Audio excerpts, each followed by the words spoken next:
জেনপাস পরীক্ষা দিয়ে যারা ভাবছো নার্সিং ছাড়া অন্য কিছু পড়ার নেই, তাদের বলবো আরো অনেকগুলো বিষয় পড়া যায় এবং সেগুলো পড়বার জন্য চাবিকাঠি পরীক্ষা হলো জেনপাস।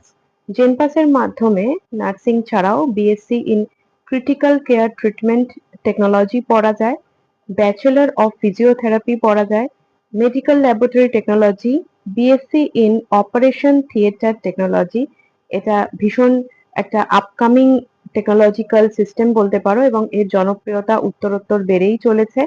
পারফিউশন টেকনোলজি, ফিজিশিয়ান অ্যাসিস্ট্যান্ট, এটাও খুব ভালো একটা সেকশন, এরও জনপ্রিয়তা ভালোই মার্কেটে বেড়ে চলেছে। এছাড়া মেডিকেল মাইক্রোবায়োলজি, আমরা দেখি এর জনপ্রিয়তা যথেষ্ট বাড়ছে।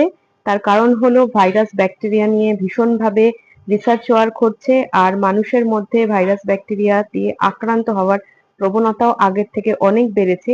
তাই এই বিষয়গুলোতে কিন্তু পড়বার জনপ্রিয়তাও বাড়ছে এবং স্কোপ অফ ওয়ার্কও ধীরে ধীরে বাড়ছে।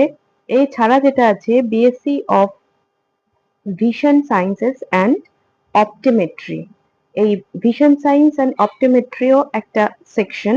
এছাড়া হসপিটাল অ্যাডমিনিস্ট্রেশন, যারা অ্যাডমিনিস্ট্রেশন লেভেলে কাজ করতে পছন্দ করো বা যারা হার্ড ওয়ার্কিং এবং লিডারশিপ কোয়ালিটি আছে, আমি তাদের সাজেস্ট করব হসপিটাল অ্যাডমিনিস্ট্রেশন পড়বার জন্য। এছাড়াও অকুপেশনাল থেরাপি আছে, রেডিওলজি নিয়ে পড়া যায় এবং রেডিওলজি অ্যান্ড ইমাজিন টেকনিক, যেটা যেখানে আমরা দেখি এক্স-রে করা হয়, এমআরআই করা হয়, সিটি স্ক্যান করা হয়, সেই বিষয়গুলো নিয়ে পড়া যায়।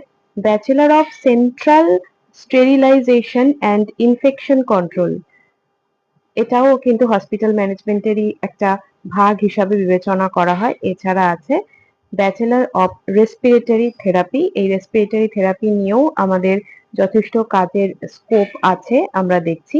এটা একটা ক্রিটিক্যাল কেয়ার ইউনিটের মধ্যে পড়ে এবং এর জনপ্রিয়তা এবং কাজের স্কোপ যথেষ্ট আছে। আজকের ভিডিও এই পর্যন্ত।